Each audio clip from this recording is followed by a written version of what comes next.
Сәлем достар, бүгін біз сіздермен өте дәмді, көптен күткен рецепт пикник тортын жасаймыз. Пикник торты біздің балалық шағымыздың белгісі, нышаны. Сол себепті видеоны соңына шейін көріп, егер менің каналыма тіркелмеген болсаңыздар тіркеліп, қоңырауша белгісін басып қоюды ұмытпаңыздар. Бізге ең алдымен шоколадты бисквит және де карамель қажет болады. Оның рецепті мен YouTube каналымда бар. Описаниеда ссылкасын қалдыратын боламын. Начинка жасау үшін бізге карамель, воздушный рис, вафельная крошка, арахис және де грек жаңғағы және де осындай мейіз қажет болады. Барлығын дайындап аламыз. Грек жаңғағы және арахис бізде ірі болғандықтан аздап ұсақтап аламыз. Бірақ қатты ұнтақ қылып жіберудің қажет жоқ.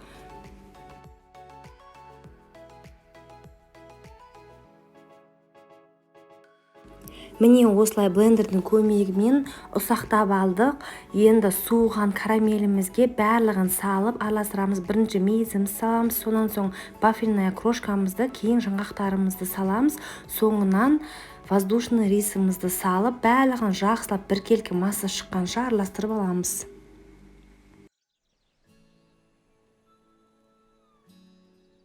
Біздің начинкамыз, яғни салмамыз дайын болды. Бұны бір шетке қоя тұрамыз. Өзіміз крем жасауға кірісеміз. Ең алдымен шоколадымызға ыстық сливкимізді құйып, осылай ертіп араластырып аламыз. Сонан соң оған алдын ала бұқтырылған және де кішкене микроволновка ертілген желатинімізді қосып, біркелкі масса шыққанша араластырып аламыз. Және де кішкене суытамыз. Мұздай холодильниктен шыққан творожный сырымызды кішкене миксермен араластырып, біркелкі масса қылып аламыз. Арасында іртік қалмау керек. Сонан соң шоколадты массамызды жайлап біртіндеп құя отырып, араластырып, кремімізді жасауға кірісеміз.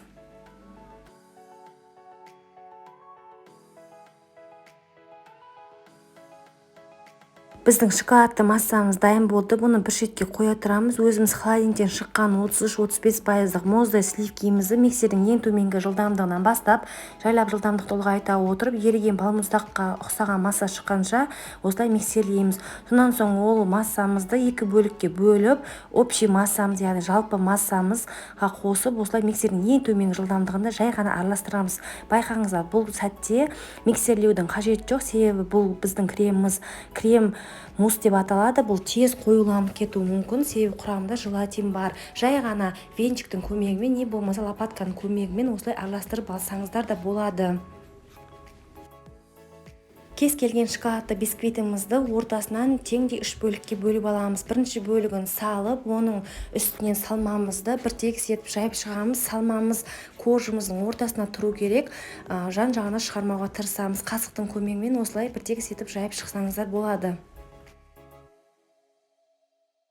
Муссымыз бірдей болу үшін мен бірдей 3 бөлікке бөліп алдым. Бірінші бөлігін құйып, қасықтың немесе лопатканың көмегімен осылай бір тегіс етіп жайып шығамыз. Сонан соң үстінен келесі кожымызды абайлап саламыз. Егер сіздердің кождарыңыз құрғақ болатын болса, міндетті түрде пропитка жасаңыздар. Менің кожым өте сулы, нәзік, сол себепті мен пропитка жасамаймын. Келесі салмамызды салып, қасықпен жайып шығамыз. Байқасаңыздар, мен шет-шетінен тигізген жоқпын салманы. Келесі муссымызды саламыз және де бір тегіс етіп жайып шығамыз. Тортымыздың шетіне міндетті түрде ацетатный пленка кигізіңіздер, оның сыртынан кольцо кигізсеңіздер, сіздердің торттарыңыз ақпай біркелкі болып тұрады. Келесі кожымызды қоямыз. Және де салмамызды ең соңғысын салып, қасықтың көмегімен бір тегіс етіп жайып шығамыз. Үстінен келесі муссымызды құямыз.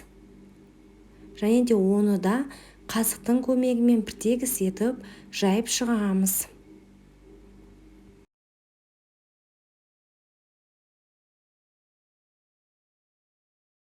крем муссымызды құйып тегістеп болған соң соңғы коржымызбен жауып бетін пищевой пленкамен орап холодильникке 12 сағатқа салып қоямыз. Мен тортты бір түнге қалдырдым және де бір түннен кейін шоколадты ганашпен тортымды қаптадым. Ол ганаштың рецепті менің YouTube каналымда бар, описаниеде ссылкасын қалдыратын боламын. Тортымыздың разрезі осындай болды, өте әдемі деп есептеймін және де дәмі деген өте керемет болып шықты. Сіздерге осы тортты жасауға кеңес беремін, міндетті түрде жасап көріңіздер. Сіздердің және отбасыларыңыздың көңіліне міндетті түрде шығады. Келесі видеода кездескенше, менің каналымда бұдан да басқа торттардың рецепті бар, әсіресе әйгілі торттардың рецепті міндетті түрде жасап көрсеңіздер болады. Мен сіздермен қоштаспаймын. Келесі видеода кездескенше күн жақсы.